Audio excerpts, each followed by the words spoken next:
ሰላም እንዴት ናችሁ? የኢየሱስ ስም የተባረከ ይሁን። በተለመደው ሰዓት መጥተናል። ይህን ቪዲዮ ሼር፣ ላይክ ማድረጋችሁን እንዳትረሱ። ወዳችኋለሁ። ተባረኩ። ስሙቴን አሳፋሪ ሰው እንናገር ከተባለ ከተማ ላይ መንቀሳቀስ አልቻልንም እንዴ? ያንተ ቤት የወይዘሮ የኬሌ ቤት መስበኪያ ነው እንዴ? ባስ ቦታ ላይ ሰው እኮ መሳፈር አልቻለም። ሰው ከትራንስፖርት ከቤቱ ወጥቶ ወደ ስራ ለመሄድ ከስራ ወጥቶ ወደ ቤቱ ለመሄድ አልቻለም። ዘመን አመጣሾች ወንጌል ይዘው ኢየሱስን ካልተቀበልክ አንቆም ይሉ። ከዚህ በፊት የነበሩ ሁለት ቪዲዮዎችን ሪፖርት አድርጎ አስጠፍተውታል። ፕሊስ ይሄንንም ቪዲዮም አካውንቴንም የገባችሁ ኮፒ ሊንክ እያደረጋችሁ አድሙ። ትላንት ለጥቅም ለስልጣን ስትል ህዝቡን ጥቁር አስለብሰ ዱላ አሲዛ ሱጥታ አስጨረስ። ዛሬ ሰው ደግሞ በአደባባይ ወንጌል ይዞ ሲወጣ ተቃውማል። ትላንት ዱላ ታሲዝና ሰውን በአደባባይ ታስወጣል። ዛሬ ደግሞ ወንጌልን ተቃውማል። ለጥቅማችሁ አዳሪዎች አሁንም አወቁባችሁ። የራሳችሁ ልጆች ነቁባችሁ። ለጥቅማችሁ አዳሪዎች፣ ለስልጣናችሁ ብቻ የምትሞቱ መሆናችሁ ምንም ማያሳስባችሁ። ሚሊየንስ በቀን ወደ ሲኦል የሚገባ ኢየሱስን ሳያውቅ የሚሞት ሰው አያሳስባችሁም። በቃ ሲኦል ብቻ መጥቶ እናንተን ያጅባችሁ። አድራሻችሁን ታውቃላችሁ። በኢየሱስ ላይ ደበላችሁ ደባዮች ስለሆናችሁ መጨረሻችሁ የት እንደሆነ ታውቃላችሁ። እና በሲኦል እናንተን የሚያጅባችሁ ሰው ብቻ ነው የምታከማችሁት። ሰው ወንጌል ሲሰማ ቀር ይላችሁ ክፉዎች በአደባባይ ወንጌል ይዘው ወጥተው ይሰብካሉ ትላለህ እንዴ? እና በጓዳ እንደደበቅ ያ ዘመን እኮ አብቅቷል። በአደባባይ ነው እንጂ ኢየሱስን የምንናገረው። ድምጽ ረብሽ አይደል? መቼ በእግር ሄደ የምታውቀው? ደግሞ ማን ይሞት ማን ነው ለሊት በሆርን በቤተ ክርስቲያን ወር በድምጽ የሚረብሸው እኛ ወይስ እናንተ? ውሸታሞች፣ ነጋዴዎች፣ ደባዮች ደግሞ እግዚአብሔር ይቅር ይበላችሁ። ሌላ ምን እንላለን?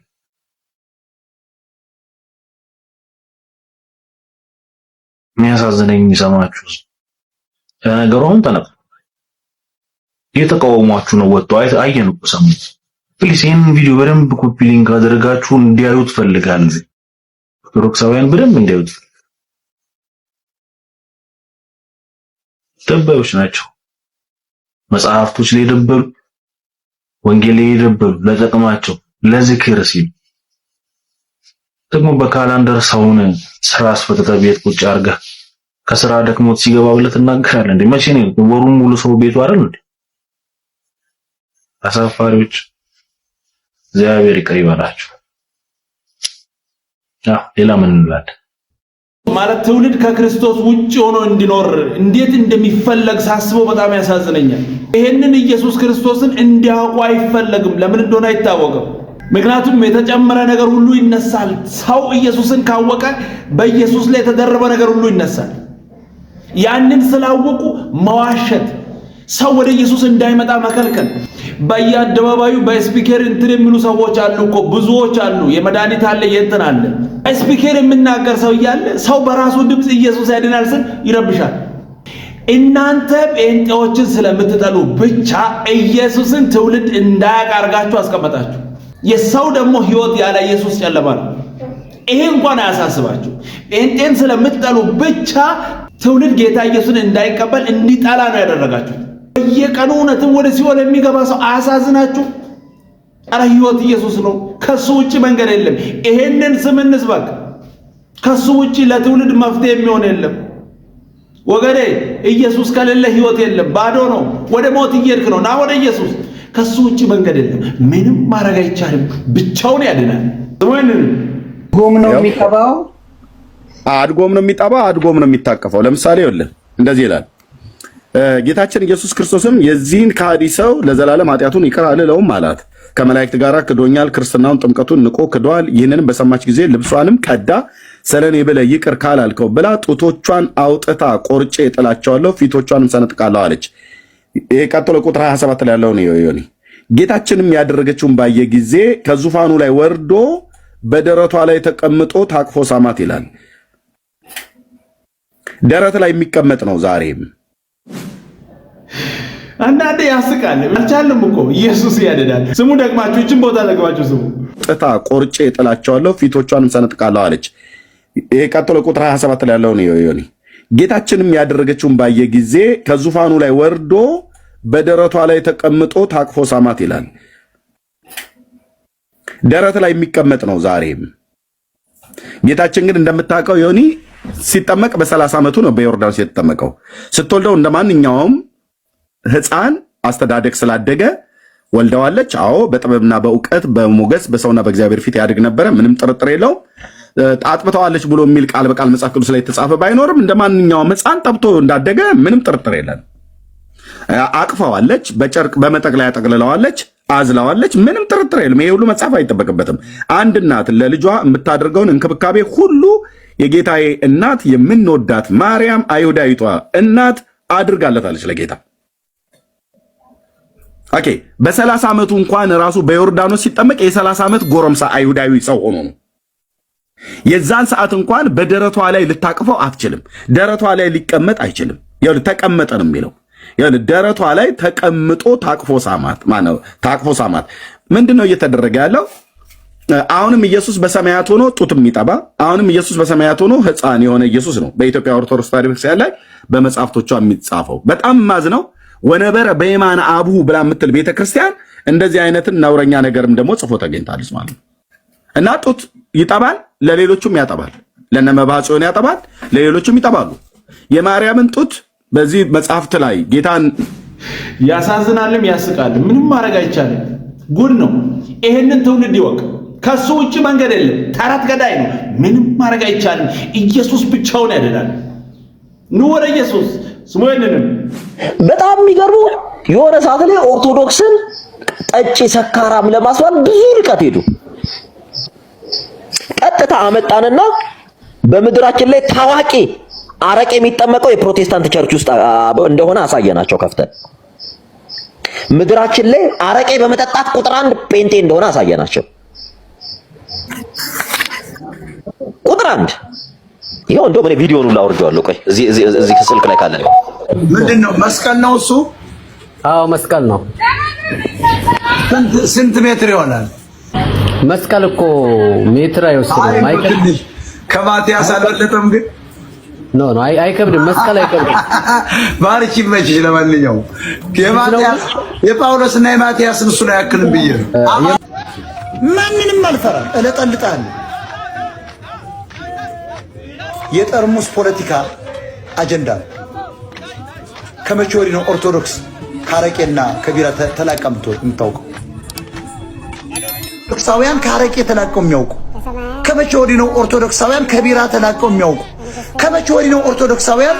እንሰማለን ግን ክብር ለኢየሱስ ይሁን። ከሱ ውጭ መንገድ የለም። ምንም ማድረግ አይቻልም። ሕይወት ኢየሱስ ነው። መደበቅ መሸፈን አይቻልም። ብቻውን ያድናል። ምንም ማድረግ አይቻልም። ክብር ለኢየሱስ ይሁን። ስሙ ይንንም ጥያቄና መልስ ነው ያለው። የመጨረሻ አንድ ጥያቄ ልጠይቅ ይፈቀድልኛል? ይቻላልሽ? ኦኬ። በገድለ መባዓ ጽዮን ገጽ 156 ላይ ኢየሱስ ክርስቶስ ከመባዓ ጽዮን ጋር ለአንድ ሰዓት ያክል ከንፈር ለከንፈር እንደተሳሳመ ይናገራል። እስኪ ስለዚህ አስረዱ። ምንድነው እኛ የምንማረው? እንግዲህ መባዓ ጽዮን የተባሉ ሰው ትልቅ ሰው ናቸው። ከመጽሐፉ እንደምናየው ስዕላቸዋለና ትልቅ ሰው ናቸው። ኢየሱስ ክርስቶስም እንደምናውቀው ያው ኢየሱስ ነውና ለአንድ ሰዓት የሚሆን ለከንፈር ለከንፈር እንደተሳሳመ ይናገራል። ገጽ 156 ላይ ምን ለማለት ፈልጎ ነው? ከዚህ ሳኛ የምናነብ ሰዎች ከዚህ ምን እንረዳ? ምንድነው የምንወስደው ትምህርት የሚለውን ነገር እስኪ እንዲያስረዱኝ ነው። አመሰግናለሁ። በጣም ጥሩ ነገር ለመባዓ ጽዮን ከእግዚአብሔር ጋር ከመዋደዱ እግዚአብሔር ጋር ድንቅ ስራውን ከመስራቱ ለሱ ታማኝ ሆኖ በመገኘቱ እግዚአብሔር የመውደድን ለመግለጽ እንጂ በሌላ ሲስተም እንዳልሆነ ይገባናል። ነገር ግን መጽሐፉን ገድሉን ራሱን አዘጋጅተን ይዘን አንተ ባልከው ነው መንገድ የተረጎመው ወይንስ በሌላ መንገድ ነው የሚለውን አይቼ በትክክል ባስረዳ ነው የሚሻለኝ። ስለዚህ ሰላም ሆነልኝ። ኦኬ። ስለዚህ ለአሁን ያለሁት መልስ ያው ከፍቅር አንጻር ነው እያሉኝ ያለሁት። ከመውደድ ኢየሱስ ልጁን ከመውደድ አንጻር ነው ከንፈር ለከንፈር የሳመው እያሉኝ ነው ማለት። አሁን እኔ ለምሳሌ አሁን ከዚህ በፊትም ተመልሶልኛል። በእርግጥ አባት ልጁን ሲወድ ነው እንደዚህ የሚስመው። ጥያቄ ፈጠረብኝ። አባት ልጁን ሲወድ ለምሳሌ አምላክ ኢየሱስ አምላክ ልጁን ሲወድ ወንጀሉን በመማር ነው እንጂ ከንፈሩን በመሳም እንዴት ውዴታውን ይገልጻል? ፈጣሪ ሰዎችን ሲወድ ወንጀላቸውን በመማር ነው ውዴታውን የሚያሳየው እንጂ እኔ እስከሚገባኝ ድረስ ከንፈሩን መጥቶ እዚህ ምድር ድረስ ወደዚህ ምድር በመምጣት ከሰማይ ሰማይ ወርዶ ነው የሚለው መባጽዮን ሲናገር። በቀጥታ ወደ እኔ ወረደ። ከዛም በኋላ ለአንድ ሰዓት ያክል ነው ከንፈሬን ሳመኝ የሚለው። ጣፈጠኝ ሁላ ይላል። ትልቅ ሰው ነው እንግዲህ መባጽዮን ማለት ነው ስዕሉ ላይ እንደምናየው። ስለዚህ ከዚህ አሁን አንባቢዎች ምንድን ነው የምንረዳው ነው እንዲህ ፍቅር ማለት ነው። አሁን አባቴ አሁን ለምሳሌ አሁን የወለደኝ አባቴ እኔን ከንፈሬ ለአንድ ሰዓት ቢስመኝ ምን የሚባል ፍቅር ነው ይሄ? እኮ ሌላ ነገር እኮ ነው ላለ ለመስማት ራሱ ያስጠላል። በኢየሱስ ስም ይሄንን ደግሞ በኮንፊደንስ ይመልሳሉ። አንብቤ ምኑ ይነበባል? አሁን በጌታ በኢየሱስ ስም ኢየሱስ ያድናል። ውስጣችን ላይ ኢማጅን የሚያደርገው እንዴት ነው አባት ለልጁ በዚህ መልኩ ፍቅሩን የሚገልጸው? እና የነገር ጥያቄ ፈጥሮብኝ ነው። ስለመለሱልኝ አመሰግናለሁ። ያው እንደው ያለውን ነገር ይሄ ነው። እናመሰግናለን። ግን ይሄን መልስ አልመለሱልኝም። ስለዚህ የመጨረሻ አንድ ጥያቄ ልጠይቅ። አይ በቃ ይሄኛውን ስላልመለስኩልህ ነገ በፕሮግራም አንብበን መተን መልሰን ሌላውን ደግሞ ብንጠያየቅ ይሻላል። ነገ ስንት ሰዓት ይገባሉ? ሁል ጊዜ 3 ሰዓት ላይ እንገባለን አብዛኛውን ጊዜ። ስለዚህ ምዕራፉን ቁጥሩን ነግረናል። እስኪ መጽሐፉን ደግሞ እኛ ብዙ ጊዜ መጽሐፍቶቹ የተለያዩ ቦታ ላይ ስለሚገኙ በየእጃችን ላይ ብዙዎቻችን ላይ መጽሐፍቶቹ አይገኙም። ከዚህ አንጻር ላይብረሪ ገብተን መጽሐፉን ይዘን በስነ ስርዓት አንብበን ትክክል አንተ በምትለው ነው ወይ የተገለጸው የሚለውን ነገር አይተን ብንመልስ ነው የተሻለ የሚሆነው ማለት ነው። ኦኬ እኮ አሁን የመጨረሻ አልቆትን ጥያቄ ያው ለመመለስ ስላልተመቸውስ ለመመለስ የሆነ እንደው የሚመልሱልኝ ጥያቄ ካለ አንዴ የመጨረሻ እድል ይስጡኝና እንለያይ። ስላልተመለሰች ጥያቄ መምህር ልጠይቅ የመጨረሻ አንድ ጥያቄ። አይ ለነገ አዘጋጁት በቃ ይሄንን። እሺ እንግዲህ በግድ ያው አይሆንም። አይ ኦርቶዶክስ መልስ አላት ሲባል ስለምሰማ ነው። ውረድ። እንደዚህ አይነት ጠንከር ያለ ጥያቄ አይጠየቅም። ማውረድ ነው። እንደዚህ አይነት ጠንከር ያለ ጥያቄ ለምን ይጠየቃል? የተባለውን ሁሉ የሚጠጣ ሰው ማፍራት ነው እንጂ እንደዚህ የሚጠይቅ ሰው ጥሩ አይደለም። በዚህ ዕድሜ ግን መጽሐፍ ቅዱስ የሚባል ነገር ምንም የለም። ይሄ ነው የሚያሳዝነው። ከታች ያሉ ሰዎች ቢያውቁ ባያውቁ ምን ይደንቃል? ምን ይገርማለው? መጽሐፍ ቅዱስን አንብበው የማያውቅ ትውልድ ውጤቱ ይሄ ነው። ከኢየሱስ ውጪ መንገድ የለም። ቅዱሱን ቃል ገልጣችሁ አንብቡ። ማንም የሚናገረውን ነገር ዝም ብላችሁ አትጠጡ። መጽሐፍ ቅዱስን ገልጣችሁ አንብቡ። ያኔ መልስ ታገኛላችሁ። ተረትና የሰው አፈ ታሪክ ገዳይ ነው። ኢየሱስ ብቻውን ያድናል። ምንም ማድረግ አይቻልም። ይሄ ነው እውነታው። ኢየሱስ ያድናል። ስሙ ይድንም። ዛሬ ቤተክርስቲያናችን እያጠፋት ያለው እረኛ የተሾመው የቤተክርስቲያኒቱ ጠባቂ ነኝ የሚል አካል መሆኑን መታወቅ አለበት። ዲያቆን መስተፋቀር ደጋሚ ነው። መርጌታ ጎንደር ጉባኤ ቤት፣ ባህር ዳር ጥንቆላ ቤት ነው።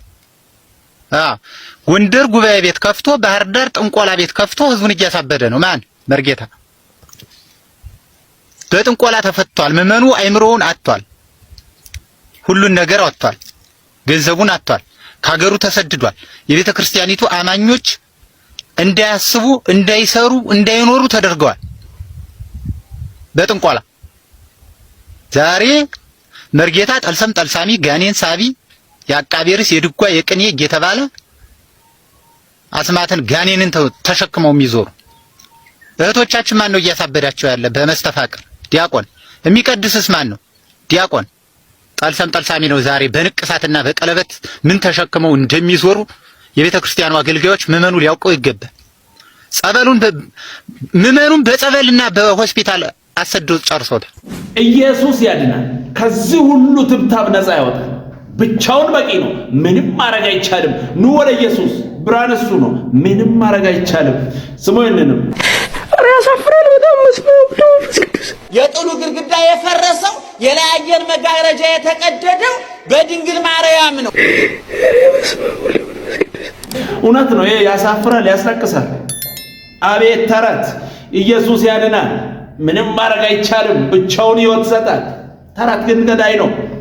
ክብር ለኢየሱስ ይሁን። ስሙ ይንንም እቺ ቃል ባይዘው ከዚህ የሚበልጥ ነገር ታያለህ የምንለው ስለ ተአምራት ነው። ባይዘው ይሄን ቃል ብዙ ጊዜ እኔ ሰው ሲጠቀመው ማየው ስለ ተአምራት የተወራ ቃል አይደለም። ዛሬ ትንቢት ነግሬያለሁ፣ አሁን ነገ ሞተ ተሰስነሰ ታያለህ አይደለም ትርጉሙ። መሰላለኝ እኔ ያው ና በቃ በኔ በኩል ሰማይ ገባ። የሚበልጥ ነገር የት ነው? ሰማይ። የተሻለ ነገር የት ነው? ሰማይ። ለንጽጽር የማይቀርብ ነገር የት ነው? ሰማይ። ኢየሱስ ሰው ሆኖ የመጣው ለምንድን ነው? እኔን ይዞ ሰማይ ለመግባት። በፍጹም ብቻውን ለመኖርማ ማን ከለከለው? መሬት የመጣው ብቻውን ለመመለስ ነው፣ እኛን ይዞ ለመሄድ ነው። ሲመጣ ብቻውን መጥቷል። ተመልሶ ሲሄድ የማይቆጠር ሕዝብ ይዞ ሊሄድ ነው። ግር ብለን አስቡት። ሰማያውን እንግዲህ ከጌታ ጋር በመሰላሉ ባለው ከነ ጳውሎስ ዘመን ጀምሮ የወጣውን ሰው ዝም ብለህ ሳለው ቁጥሩ ብዛቱ መሰላሉ እኮ በጣም ትልቅ ነው። ዓለምን የማዳን አቅም አለው መሰላሉ። ፍጥረት በሙሉ ግር ብሎ ቢገባበት አይሰበር፣ አይወዛወዝ። የእግዚአብሔር ልጅ ነው መሰላላችን። ክብር ለኢየሱስ ይሁን፣ ክብር ለስሙ ይሁን። ልፋት የለው፣ ጥረት የለው፣ ግረት የለው። በእርሱ ታምናለህ፣ ኢንስታንት የእግዚአብሔር ልጅ ትሆናል። መብቱን ይሰጥሃል። እግዚአብሔር አብ ከሰማይ እንደዚህ ይላል፣ በልጅ በኩል አምኛለሁ ስትል በዛ ቅጽበት በቀኙ ነህ። በዛ ቅጽበት የእግዚአብሔር ልጆች ማህበር ተቀላቅለሃል። በዛ ቅጽበት አባ ስትለው አቤት። በምንም አይነት ጽድቅ የማትመጥነውን የእግዚአብሔርን ክብር በክርስቶስ ኢየሱስ በኩል ተሻግረህ እስቲ አሜን በሉ። እድለኞች ነን፣ ታድለናል የኢየሱስ በመሆናችን። ክብር ለኢየሱስ ይሁን። ደስ የሚል ቆንጆ መልእክት። ለዛሬ ነበሩ መልእክቶች እነዚህ ነበሩ። ቀጣይ በሌላ እንገናኛለን። ሰብስክራይብ፣ ሼር፣ ላይክ ማድረጋችሁን እንዳትረሱ። ወዳችኋለሁ። ተባረኩ።